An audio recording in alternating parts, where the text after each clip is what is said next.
You're listening to Everybody Pulls the Tarp, the go-to podcast for high performers. I'm Andrew Moses. Each week, you'll hear my thought-provoking conversations with Olympians, pro athletes, CEOs, elite coaches, best-selling authors, and other high performers to uncover their secrets to success. Get ready to be inspired each week when we talk about leadership, teamwork, work ethic, and more. Are you ready? Let's go.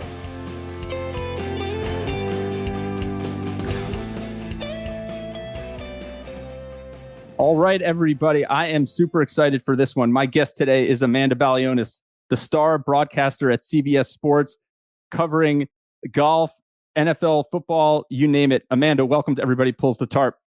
Thank you for having me. And if you're going to call me a star, I'll just come on whenever you want me to show up. I'll call you a star. You keep showing up, Amanda. This is great. But where I want to start, so you're a big star now. It looks easy sometimes watching you, but my understanding is that you almost gave up at one point, right before you got the big break with CBS Sports. Talk about that for a minute. Take me and the listeners back to that moment of your career. Yeah, it's interesting. I wouldn't even look at it as I thought at the time I was giving up. I really felt like I had been giving it 100% for so long, and things weren't shaping into the career I thought I should have. And it started to just come into this place of acceptance that maybe where I thought I was meant to be and where I was actually meant to be were two different places. And I was going to just give in to whatever the next opportunity was. And that kind of all started. I majored in broadcast journalism at Hofstra University and knew from very early on I wanted to be in sports. I knew I wanted to be a football sideline reporter. I'm from Pittsburgh. Football is in my blood. And that was really the only option for me. I was really laser focused on that. Interned for the New York Jets, interned for the New York Islanders, because both of those teams at the time were right in my backyard at Hofstra. And then I interned actually for CBS 2, the local CBS in New York, which coincidentally is now the same building I walk into to do network specials, which is every time I walk into that building, I cry because it's such a crazy full circle moment. Remember walking in there as an intern, just dreaming one day of being able to work in television, period. And now, I get to go back there as living my dream. But, I did all the right things. I thought I did all the right things. And it's never a straight line, right? It's the line to, and the path that you're on is rarely linear. And I had ended up doing some sideline work in New York and in the tri-state area for some high schools and some small colleges.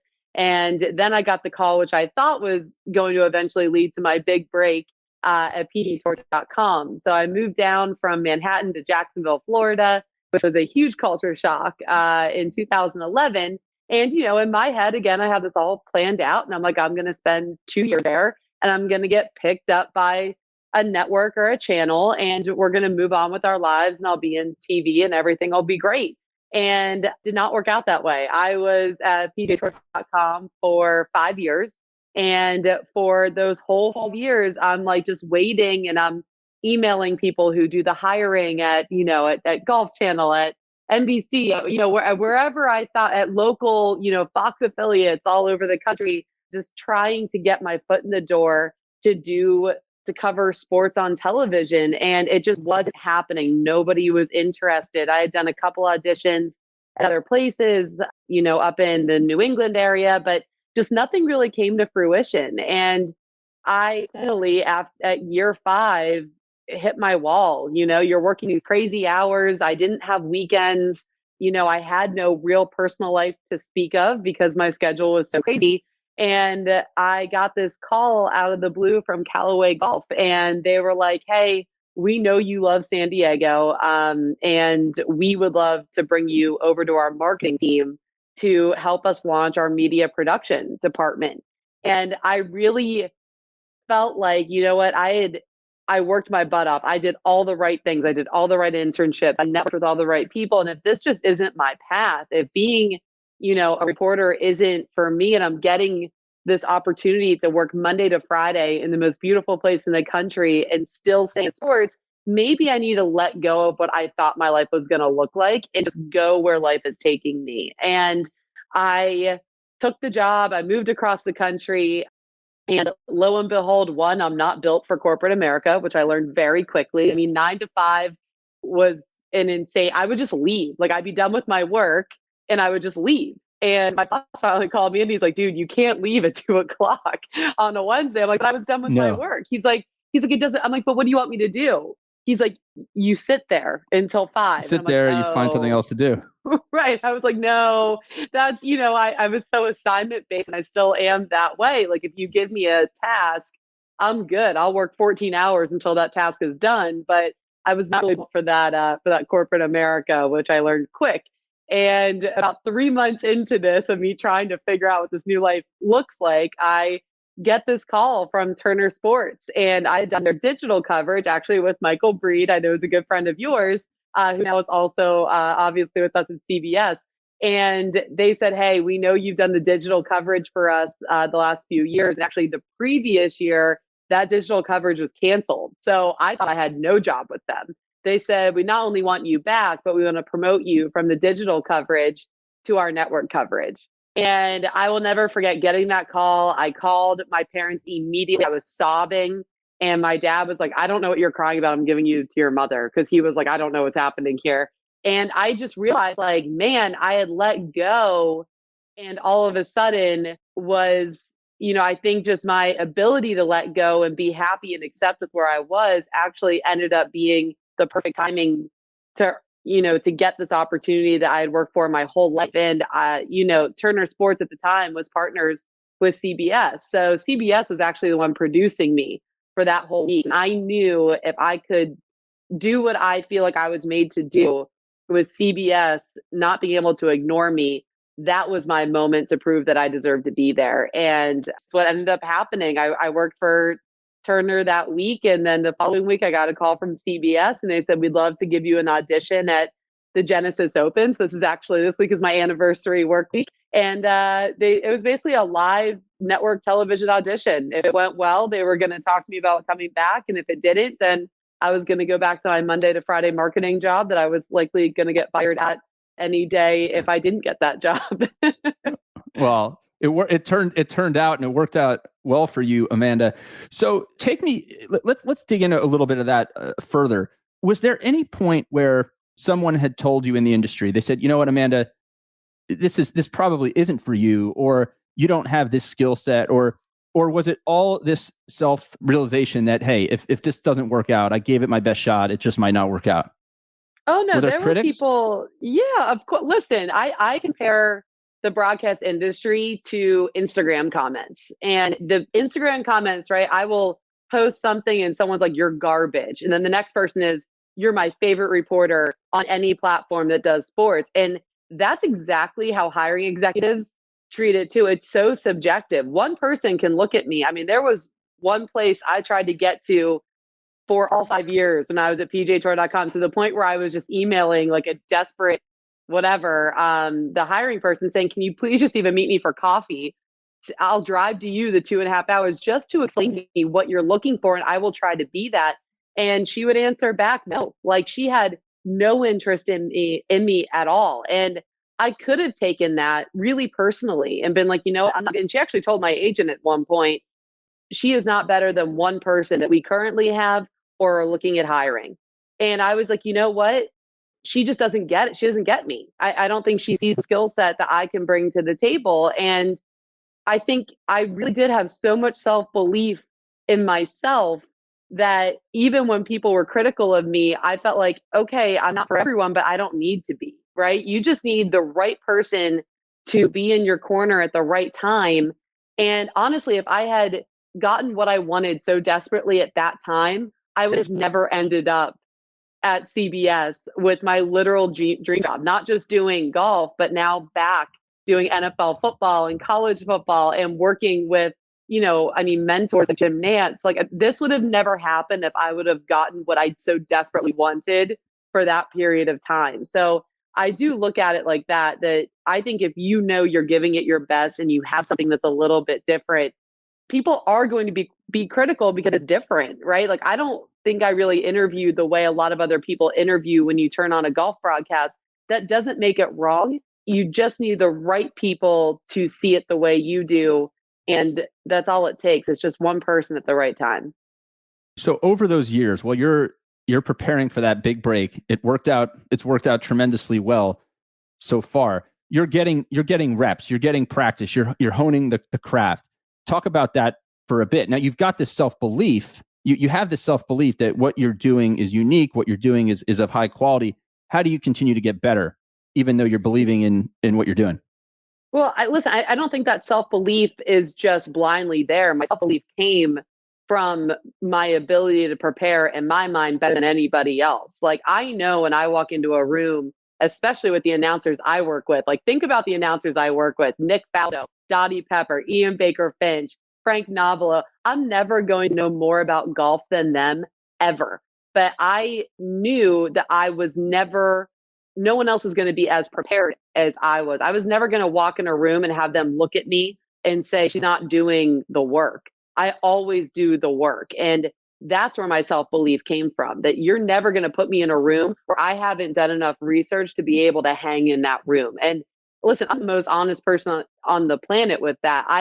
There are things I'm never going to understand the way that my fellow announcers, understand the game, but that's not my job, right? My job is to bring out the personality in these players and dig a little bit deeper, I think, on the character side and personal side, so that after we've talked three hours of X's and O's, you're going to come to me and understand why maybe you should care about, I don't know, Akshay Bhatia, the person, not Akshay, the player, the teenager that you're watching right now try to compete and do some big things on the PGA Tour. So yeah, I think that's where my preparation came from, is knowing I'm never going to know as much as the people I'm in the room with, but also no one's going to out prepare me either. And that is why I believe, why I always really believed I could get to where I felt like I deserved to be in this industry.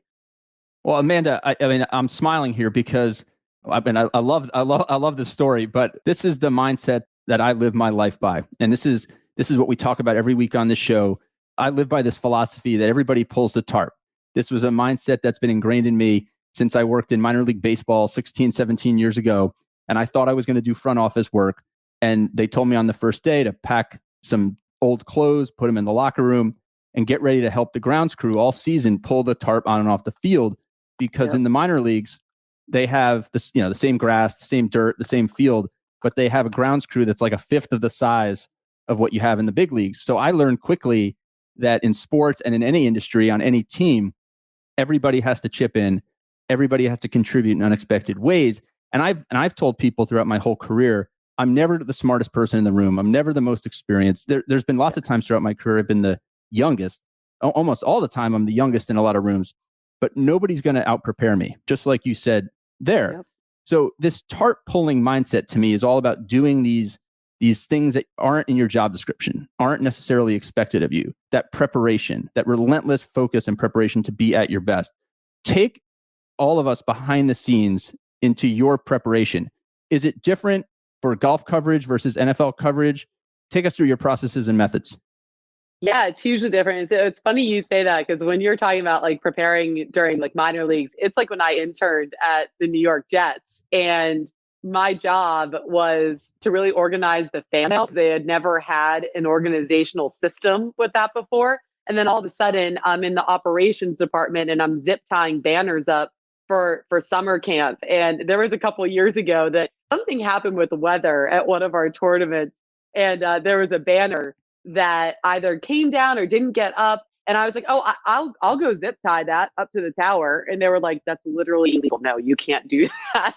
But that there mindset of just like, you're a part of a team, right? Like, yeah, we all have our title, but that is not the lane that you stay in. Like, you should be jumping in to help at all times, no matter what, to make the team better. And I do that often. If there's a swing coach that I know, and our analysts are all on air, I'm happy to jump on the phone or jump on a text while we're on air and be like, hey, can you send me what this guy's been working on, and send it to all of the announcers, and listen, they might know it already, they might not, But if I can even be like a researcher during those times where I have downtime and I know no one else does, I'm jumping in there to make sure that our team is as well prepared as they possibly can be, especially when, players at certain times might pop up on the leaderboard that we hadn't previously maybe talked about. So yeah, my preparation very different from football to golf. Football is a lot of preparation leading up, right? You know the teams, you know the star players, you know the storylines coming in. We interview the coaches, we interview some of the big players, and then you make your notes. And I might have 5, 6 stories per team, knowing that maybe only 1 or 2 of those total will go on. But again, I want to be prepared for, hey, just in case this guy happens to break out and do something this game, I have a great story on him that might help push that story forward. Are 9 of the time does it get on? No, but that doesn't mean you stop preparing for it. For that, one time it does, it makes it all worth it. So the preparation for football kind of feels like you do 90% of it prior to the game. And then that last 10% is when you're on the field and you're observing things. And that actually is where most of your airtime comes from. So it's a little on its head, as opposed to golf, where I've been covering golf for 10 years now. And it's such an interesting sport in that a lot of the players are here for decades at a time, right? Like I remember talking to Phil Mickelson, 10 years ago, and that's still something that I can go back and rely on today. So it's more of a Rolodex of knowledge in terms of golf, and then just kind of making sure you're keeping up with that every time, as opposed to football, where it kind of feels like it's very compartmentalized each week. So is it all just stored in your brain, or like with golf? So are there notes? Do you have it indexed? How do you keep track of it all? If you know, hey, there's something, I remember this from a year or two ago. Yeah, I'll remember it, right? Like I just said to you, I'm like, man, right off the top of my head right now, I can picture that Daniel Berger winning interview, but I'm going to have to go back into our research computers and remember exactly what tournament it was, what month it was. I have a great memory in terms of regurgitating what players have told me. Like even 5 years ago, I can think about the interview, pull it up and be like, okay, yeah, I remember him telling me that, but I might not be able to remember exactly when and where he told me that. So that's when you go back and look at it. Okay, where did he win? Why were we talking about this? What was that rain delay that Mark Boone agreed to talk to me before, the final round when he was in contention? Okay, that was down in Dallas. Those are the types of things that I will look back on. And I also rely really heavily on transcripts in golf. I feel like players for golf are so focused on 1 or 2 things throughout the week. So I always find it really interesting to read their pre-tournament transcripts and interviews, because usually you can find some buzzwords in there that allow you to think about what they're really focused on for the week. And if you can bring that full circle back to them in those exact words that they were using, usually they're going to open up a little bit more because you hit on a nerve and something they've been thinking about all week. How important are the relationships with the players and coaches that you build and continue to compound year after year? Like you said, in golf, it's a lot of the same guys over and over and over that you're covering. What about in football? When there's rookies and folks that you don't have that relationship with, is it harder to get the scoop, harder to profile? Yeah, I feel like I'm almost like a rookie again, because I'm trying to build those relationships for the first time that I haven't had to do that in a while in golf. But I will say it's funny, man. Golf, just everyone loves golf. Athletes love golf. And I've been able to use that to my advantage in covering football. Like Matt Ryan, I interview him at the Pebble Beach Pro-Am. So I did a Falcons game this year, and Matt's like, oh my gosh, Amanda, great to see you. It's weird sitting here talking football with you instead of golf. Like that helps. Larry Fitzgerald, same thing. We were at a Cardinals practice 2 years ago. He ran off the field during practice to come say hi to me. And I'm like, man, I would have never had these relationships. And he's automatically trusting me if it weren't for golf, and that does help. When other players, I think, see these guys talking to me in a relaxed, trusting way, that can't ever hurt. So those things definitely help. But yeah, I am slowly but surely trying to build those, the relationships that I've built in golf that I think have been probably the most important part of my career. The fact that guys know me, recognize me, and trust me, and know I'm not like I'm never going to give them a gotcha moment. That's just not what I'm here for. That's the type of relationship I'm really hoping to build, but it takes time in football as well. So Amanda, let's get into more of some of the other things that you're interested in that to give the fuller picture. So you're a certified yoga instructor, if I understand that correctly. I know you're doing some fantastic work throughout your career, but especially of late with your new foundation, Puppies and Golf, and some of the work. I want to get into all that. But before we do, you're on the road a ton, I would imagine. I mean, constantly. Yes. How do you maintain the balance, stay healthy, stay sharp, stay focused while you're putting in all that work and you're doing it on the road in most instances? Yeah, I mean, I'm on the road probably about 40 weeks a year. And now I am in a very serious relationship with a guy who lives in Miami. So we can just add even more to that traveling, because why not at this point? So being on the road is actually feels more normal to me than being home at this point, which is, it just is what it is. And what I've learned is you have to build same habits that kind of create a positive and healthy lifestyle when you're at home are the same things you really have to commit to on the road, right? So the first thing I do, I find the place I'm going to get coffee in the morning. I'm going to find, we can't use the gyms right now with, COVID protocols, but I find a place where I can go for a walk and, maybe go get a workout in outside or bring things to work out in my room. If I'm going to be on the road for a long time, I'm bringing my yoga mat and I'm going to go to a Dick's Sporting Goods or somewhere to go get some free weights. And I'm going to work out in my room and make sure that's a part of my everyday, routine. So, and making sure you find like the healthy eating spots, all things you would do in your home. I really try to stick to that when I'm on the road, because if not, travel wears you down anyway. But if you're not taking care of yourself and not giving yourself the space to mentally, emotionally, and physically stay and be healthy, it's going to wear you down a lot faster and it's not going to last. So those are the things that I really try to commit to. And honestly, the Puppies and Golf stuff started because I felt a void in myself emotionally, because when I started traveling so much, I wasn't able to volunteer weekly like I was doing prior. And I felt like being of service is something that provides me an immense amount of gratitude and fulfillment. And when that was not a part of my life anymore, I realized, man, I got to find a way to continue to be of service to something I'm passionate about.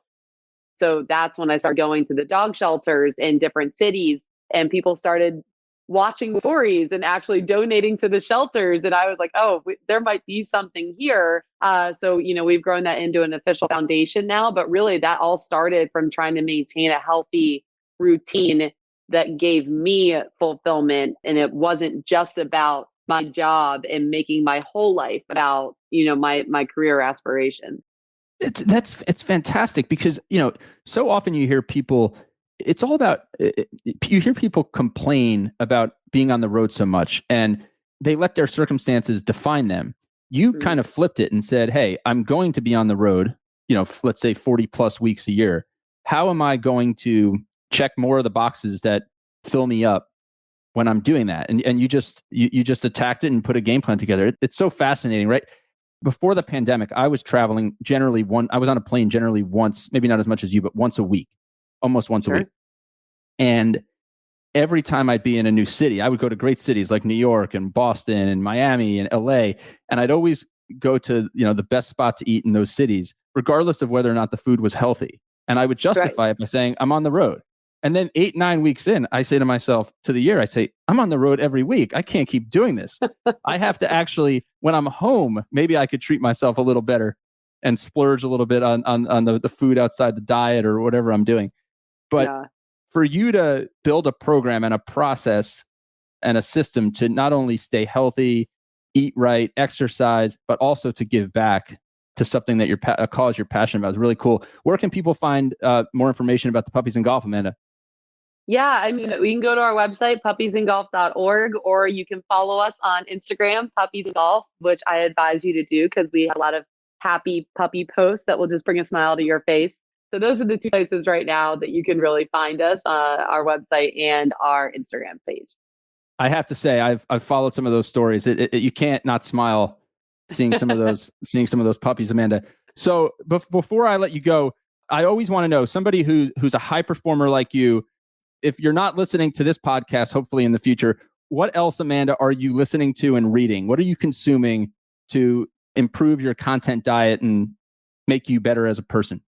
Yeah, so I'm an avid reader, and I go through waves of reading things that make me smarter and make me a better person, and things that make me just wind down and escape. And I'm currently in, I think, the mental space right now where I just kind of need like the fictional garbage, for lack of a better term. Like, I need to be able to turn my brain off at night. So I am currently reading anything you can think of for like summer reading. That's pretty much where I'm at. But I do, when I'm home, especially, I live in San Diego. I live near the water purposely because I feel like it's where I gain my peace. And I get a coffee, I put on a podcast, and I walk until that podcast is over. And I listen to a lot of Glennon Doyle, Brene Brown, Oprah's Soulful Conversations is a big one, with the Deepak Chopras. And I just listened actually to one, which was pretty piecemeal, a bunch of different people she's talked to about fulfillment and what fulfillment is, why it happens, how it happens, and how we attain it.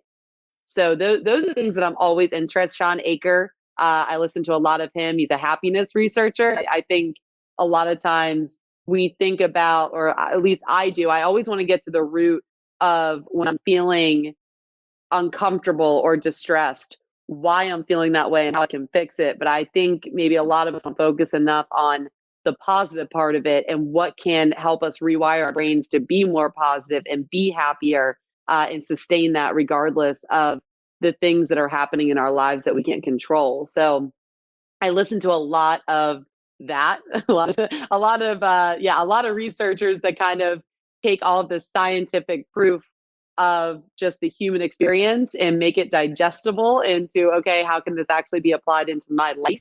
And then, from there, I right now I'm just reading a lot of garbage, but that's what I'm doing currently. Hey, it's not garbage because it's helping you. I always say it's like the content diet is as important, if not more important than the diet, because the content diet, you are what you consume, right? You can choose to consume things that fill you with negativity and fill you with frustration, or you can fill your content diet with things that make you feel more positive, make you feel more educated or more relaxed, less anxious, better at what you do. So the content diet. Amanda, I like that. you gave me a lot of new ideas in terms of podcasts and stuff to read. Amanda, this has been so much fun. We'll have to do a part 2 sometime. Thank you for spending a few minutes with Everybody Pulls the Tarp. Thanks so much for having me. Have a good one. All right. Stay safe and keep doing your thing, Amanda. We're rooting for you. Thank you. Thank you for joining me this week. Be sure to subscribe in your favorite podcast app so you can catch all of our upcoming episodes. And if you are like me and want a world full of tarp pullers, then leave a review to help others find us. You can also follow me on Instagram at AndrewMoses123 and sign up for my monthly email newsletter at everybodypullsthetarp.com/newsletter. I'll share tips and insights to help you achieve maximum success and happiness. Today is a great day to pull the tarp. I am rooting for you. See you next time.